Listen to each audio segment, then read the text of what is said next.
तो हरपाल नाम के एक भक्त थे भगवान के, खूब भजन करते थे, खूब साधना करते थे, नाम जप करते थे, कथा सुनते थे, लेकिन वो ब्याह नहीं कर रहे थे। क्यों? उनकी इच्छा थी कि जैसा मैं भजन करता हूँ, जैसी मेरी भक्ति है, जैसा मेरा भाव ठाकुर जी के प्रति है, ऐसी कन्या मिले तो मैं ब्याह करूंगा, नहीं तो जीवन भर ऐसे ही रहूंगा। तभी उनके किसी रिश्तेदार ने आकर के बताया, बोले तेरे लायक कन्या मिल गई मुझको। तो हरपाल जी बोले क्या क्या गुण है उस कन्या का? बोले उस कन्या ने शर्त रखी है, मैं उसी से ब्याह करूंगी जो रोज 1000 संतों को प्रसाद पवाता हो। हरपाल जी बोले अब तो मुहूर्त भी नहीं निकलवाना, कल ही ब्याह करवा दो मेरा। ऐसी कन्या से तो मैं बिना मुहूर्त के ब्याह करूं। मुहूर्त उसके संग देखा जाता है जिसके संग यह संकोच हो या फिर यह दुविधा हो कि पता नहीं जीवन कैसा चलेगा, इससे तो मुझे भरोसा है बढ़िया जाएगा मेरा जीवन, इसी से ब्याह करा दो। कन्या ने शर्त रखी, हरपाल जी हम आपसे ब्याह तो कर रहे हैं पर हमारी शर्त मंजूर है ना, रोज 1000 संतों को प्रसाद पवाना पड़ेगा। बोला मैं निश्चित करूंगा, आप ब्याह कर लो। और ब्याह हो गया। हरपाल जी रोज 1000 महात्माओं को प्रसाद पवाते। अब देखो, अगर कोई संकल्प ले ले कि मैं 1000 महात्माओं को प्रसाद पवाऊंगा, अगर 100 महात्मा ज्यादा बढ़ जाएं, 200 महात्मा ज्यादा, उनको मना करेगा क्या?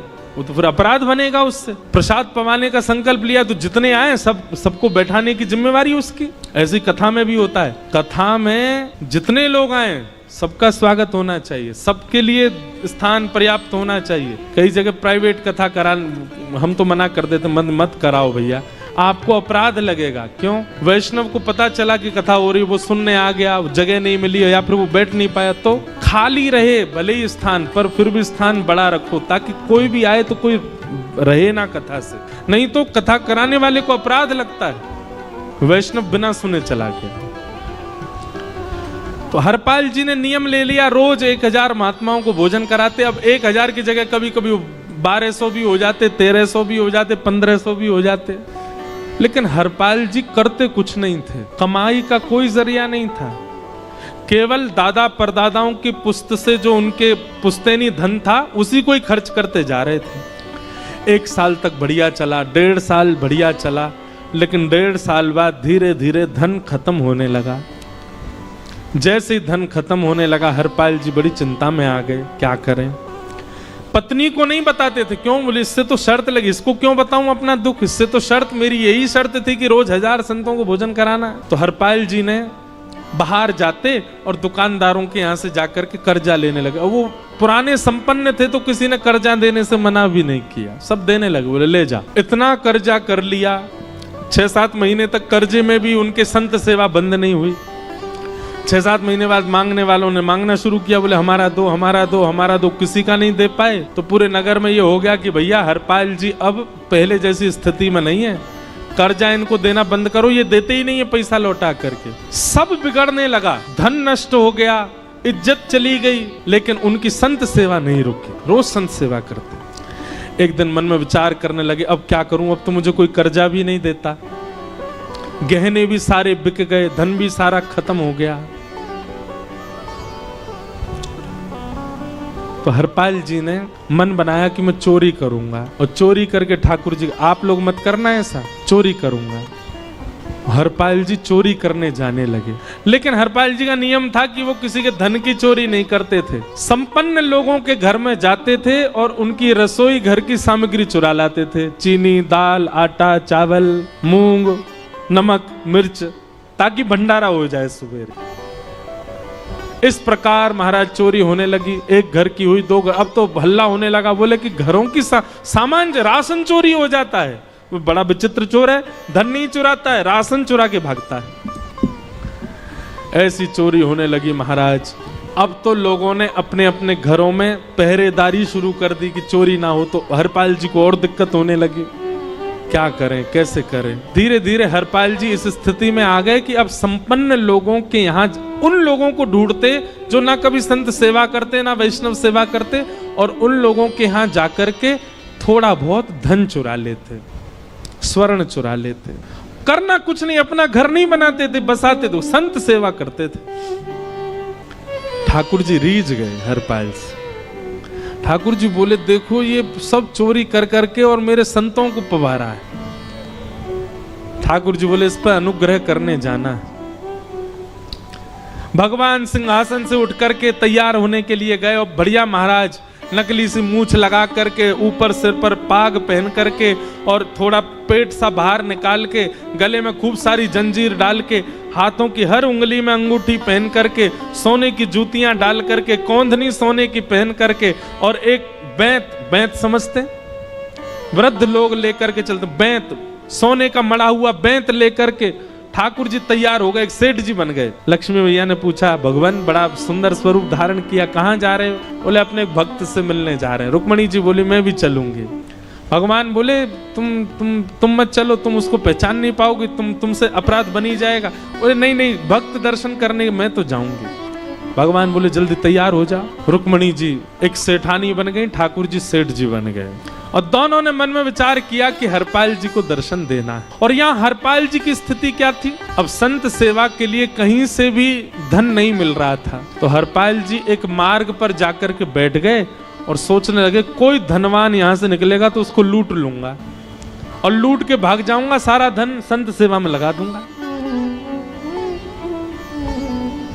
तभी उस मार्ग पर कोई और तो आया नहीं, ठाकुर जी सेठ बन करके आ गए और महाराज खूब सारे गहने पहन करके, पाग बढ़िया सोने की जड़ाऊ पाग पहन करके, ऐसे वस्त्र पहन करके और छम छम करते चलते आ रहे हैं। उन गहने ही बज रहे हैं ठाकुर जी के। हरपाल जी ने जैसे नेत्र खोल करके देखा, ठाकुर जी के रूप यौवन और सबरी उनके श्रृंगार को देख करके हरपाल जी बोले ये तो 1 साल के भंडारे की व्यवस्था आ रही है सामने से। इतने में ही सेठानी जी रुक्मणी जी भी आई, उनको ओहो ये तो कम से कम 5-10 साल की व्यवस्था आ रही है। अगर ये दोनों लूट लिए जाएं तो 10 साल चोरी नहीं करनी पड़ेगी। देखो कितना धन संपन्न। हरपाल जी के बगल में जैसे ही ठाकुर जी पहुंचे, हरपाल जी बोले भैया जय श्री कृष्ण प्रणाम। ठाकुर जी तो नाराज हो गए, क्या भगवान का नाम बोलता है सुबह सुबह? तुम सब लोग बड़े पाखंडी हो, ढोंगी हो, और हमने सुना इस गांव में एक रहता है वो चोरी डकैती करता है और फिर कहते हैं संत सेवा करता है। ऐसी काय बात की चोरी भैया? करता तो चोरी है, भली उससे भली संत सेवा करता हो। नाम उसका हरपाल है, हम सब जानते हैं। भगवान का नाम मत लो हमारे सामने। हरपाल जी समझ गए वो तो बिल्कुल भगवत विमुख है, इसकी तो एक अंगूठी भी नहीं छोड़नी मुझको, इसका तो सब लेके जाऊंगा। अगर ये बदले में जय श्री कृष्णा बोलता तो 1 गहना छोड़ देता है इसका में, पर ये तो इतना बिगड़ रहा है भगवान का नाम सुन के, इसका कुछ नहीं छोड़ूंगा, सब ले जाऊंगा। हरपाल जी बोले हाँ भैया एक रहता तो है डकैत इस गांव में और उसका कोई पता नहीं है, वो कभी भी आ जाता है। लेकिन एक मार्ग जंगल में होकर के है, उसमें गांव में नहीं जाना पड़ता, जंगल से गुप्त चुप निकल करके पूरे गांव पार हो जाएंगे, आप शहर पहुंच जाओगे। उसका रास्ता मुझे ही पता है। सेठ जी बोले तो तुम हमको पार करवा दो। हरपाल जी बोले मैं पार तो करवा दूंगा, लेकिन भगवान मेरे घर कुछ मेहमान आए हैं, उनके भोजन आदि की व्यवस्था के लिए मैं तो बाजार आया था, मेरे पे धन नहीं है। आप यदि मुझको कुछ दे देंगे तो मैं घर पर व्यवस्था करके आऊंगा, तुरंत आपको लेकर के गांव पार करवा दूंगा। ठाकुर जी ने उसको कुछ सोने की मोहर दे दी, बोले लो तुम अपने घर की व्यवस्था कर आओ। हरपाल जी ने सामग्री खरीदी, घर पर पहले व्यवस्था करके आए। बोले आज की व्यवस्था हो जाए, क्योंकि आज तो 10 साल का सब चोरी करना समय लगेगा। पत्नी से कहा भोजन प्रसादी बनाओ, संतों को पवाओ, संत पूछेंगे मैं कहाँ है तो कहना कि आप लोगों की 10 साल की व्यवस्था करने गए आज। हरपाल जी लौट करके आए और सेठ जी से कहा आइए आइए चल दीजिए मेरे साथ और हमारे संगी चलना बिल्कुल। ठाकुर जी रुक्मणी जी चलने लगे। जैसे ही विहंगम जंगल में पहुंचे, भयंकर भयावह जंगल, बीच जंगल में जैसे ही पहुंचे, हरपाल ने पीछे मुड़ करके देखा, दोनों चले आ रहे हैं। तुरंत महाराज वो तो अपने रूप में आ गया, शेर की तरह गर्जना करने लगा, अपनी लाठी धर दी सामने और अपने सिर का स्वाफा निकाल करके सामने बिछा दिया। भगवान जो सेठ जी के रूप में आया, भगवान बोले भैया ये क्या कर रहे हो? बोले मैं ही हरपाल हूं। सारे सामग्री निकालो, डाल दो यहाँ पे, एक चीज भी मत छोड़ना, नहीं तो तुम जानते नहीं हो तुम्हारा क्या करूंगा। ठाकुर जी तो थर थर कांपने लगे। रुक्मणी जी बोली देखो कैसा नाटक कर रहे हैं, रावण के आगे नहीं डरे थे, कुंभकर्ण के आगे नहीं डरे, हिरण्यकश्यप के आगे नहीं डरे, और वो हरपाल के आगे ऐसे कांप रहे हैं। भगवान तो मन की सब समझ जाते हैं, कौन ही मारने, वो तुम भी कांपो क्यों? बोले भक्त है भैया, ये हमारो भक्त है। अनुब्रजाम में हम नित्यम पूये ये तन्य रेणु भी, इसने हमारे लिए सब गवा दिया, हमारे वैष्णव संतों के लिए सब लुटा दिया, इसके आगे भयभीत होने में कोई लज्जा नहीं। लक्ष्मी नारायण दोनों कांप रहे हैं और हरपाल कह रहा सब निकालो, ए सेठानी जी कान के कुंडल उतारो। कान कुंडल उतार दिए, नाक की नथनी उतार दी, सब उतार के धर दिए, हाथों के सब कड़ूला आदि भी धर दिए। भगवान ने भी अपने सब उतार। बोले बैत कहाँ लेके जा रहे, उसको भी धर दो। बोले अरे भैया बुढ़ापे की लाठी, हम गिर जाएंगे। बोले कुछ नहीं गिरोगे, धर दो इसको। जीवन में कभी राम ना, जय श्री कृष्ण बोलने पे चिल्ला रहे थे मुझ पे, रखो इसको यहाँ। सारा धर दिया। बोले बहुत बढ़िया हो गया, अब 10 साल की व्यवस्था हो गई। इतने में भगवान की कनिष्ठ उंगली में एक अंगूठी थी। हरपाल बोला ये कहाँ बचा के ले जा रहे हो, उसको दो। बोले अरे भैया ये तो बहुत बचपन की हमारी अंगूठी है और ये आज तक हमारी निकली ही नहीं है और ये निकल ही नहीं पाएगी, इसको बाहर हम निकाल ही नहीं सकते, इसको तो रहने दो हमारे पास। बोले तुम क्या जानो, इस अंगूठी से कम 1 हफ्ता संत भोजन होगा और तुम पे तो दया करनी नहीं है। चिल्लाए थे मुझ पे जय श्री कृष्ण बोलने पर, निकालो इसको। भगवान खूब प्रयास करें, वो नहीं निकले तो हरपाल जी ने उंगली पकड़ी। बोले इसको काट देता हूं मैं, तुम्हारे पास उंगली रहने का कोई काम नहीं है, तुम उंगली से करते ही क्या हो। और महाराज जैसे ही उंगली पकड़ करके काटने का मन किया, वो काटने ही वाले थे, इतने में ही द्वारिकाधीश भगवान शंख चक्र गदा पद्म धारण करके प्रकट हो गए सामने। रुक्मणी जी महालक्ष्मी के रूप में प्रकट हो गई और दोनों ने अपने अंक में हरपाल को भर लिया। हरपाल जी समझ नहीं पा रहे ये क्या हुआ, दूर हटे। बोले नाथ हम साक्षात द्वारिकाधीश, ये साक्षात रुक्मणी तुम्हारी भक्ति से प्रसन्न होकर तुमको दर्शन देने आए। हरपाल जी घुटने के बल बैठ गए, रोने लगे, सर रख दिया चरणों में, पटकने लगे। बोले नाथ मैंने अपने नाथ को लूटा, आज मैंने अपने स्वामी के साथ डकैती कर रहा था, मैं अपने स्वामी की उंगली काटने पर मजबूर हो गया था, इसका मतलब तो मैं पापी हूँ। मेरा पाप इतना प्रचंड हो गया कि मैं आपके रूप को नहीं पहचान पाया।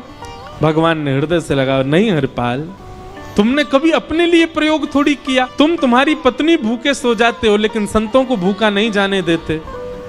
ठीक है, उसके लिए भले ही तुमने वह गलत मार्ग अपनाया जो नहीं अपनाना चाहिए था, परंतु उसमें उद्देश्य कोई और तो नहीं था, मेरे जनों की सेवा ही तो थी, मेरे वैष्णवों की सेवा। और देखो हरपाल एक मेरी बात सुनो, आज तुम्हारे मन में ग्लानि होती है कि तुमने दूसरों का धन हड़प करके और उससे संत भोजन कराया। वास्तव में इसका विधान शास्त्रों में यह बताया गया, जिसके धन से भोजन बना और संतों ने पाया, परोसा भले ही किसी ने भी हो, कार्यक्रम भले ही किसी ने भी कराया हो, पर धन जिसका लगता है पुण्य उसी को मिलता है। तुमने तो अपने गांव के, शहरों के उन लोग जो कभी संत सेवा नहीं करते थे, उनके धन चुरा करके उनको पुण्य बांटा है। तुमने कुछ गलत नहीं किया है। हाँ, अपने प्रयोग में यदि लेते तो पाप हो जाता, लेकिन तुमने तो एक रत्ती भी अपने प्रयोग में नहीं ली, सब संतों में लगा दी और जितने लोगों का धन चुराया उन सबको पुण्य प्रदान कर दिया। हम तुमसे बड़े प्रसन्न हैं। हरपाल जी चरणों से लिपट गए, बोले नाथ आप बड़े कृपालु, बड़े दयालु। भगवान बोले अब हमने दर्शन दे दिया, अब हम जाएं। और सुनो, ये सारा धन हमने दिया है, 10 साल का नहीं होगा इससे।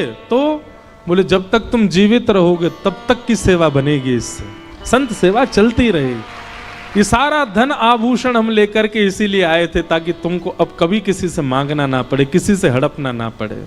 भगवान जाने लगे तो हरपाल जी चरणों में गिर गए, बोले नाथ आज मैं आपके दर्शन कर पाया, मैं संत सेवा कर पाया, इसमें सबसे बड़ा योगदान मेरी पत्नी का है। उसने नियम नहीं बनाया होता तो शायद मैं कभी ऐसा नहीं करता। आप उसको दर्शन दिए बिना जाएंगे, मैं उसको क्या बताऊंगा, मैं उससे जाके कह भी नहीं पाऊंगा कि आप मुझे मिले और उसकी वजह से आप मुझे मिले हो, कृपा कर उसको दर्शन दे दीजिए। ठाकुर जी बोले ठीक है। तुरंत लक्ष्मी नारायण भगवान ने छोटे छोटे बालकों का रूप धारण कर लिया और हरपाल जी की गोद में बैठ गए और हरपाल जी अपनी गोद में लेकर के ठाकुर जी को घर पर आए और आकर के अपनी अरे सुनो देखो कौन आए हैं। जैसे बाहर आकर के देखा तो नन्हे से ठाकुर जी, नन्ही से रुक्मणी जी गोद में बालकों की भांति बैठे हैं। बोले अरे इतने सुंदर सुंदर बालक। बोले बालक नहीं है, ये साक्षात जगन्नाथ भगवान, साक्षात रुक्मणी जी, साक्षात द्वारिकाधीश हैं।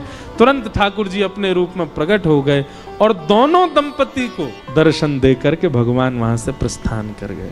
बोलो भक्त वत्सल भगवान। तो एक भक्त जीवन संगी का प्राप्त होना भगवत दर्शन तक ले जा सकता है आपको। अब जिनके ब्याह हो चुके हैं उनसे तो अब हम कुछ कर नहीं सकते, पर जिनके नहीं हुए हैं संभल जाओ, सुधर जाओ, ठाकुर जी से प्रार्थना करो और प्रार्थना करके केवल एक ही चीज मांगो। क्या?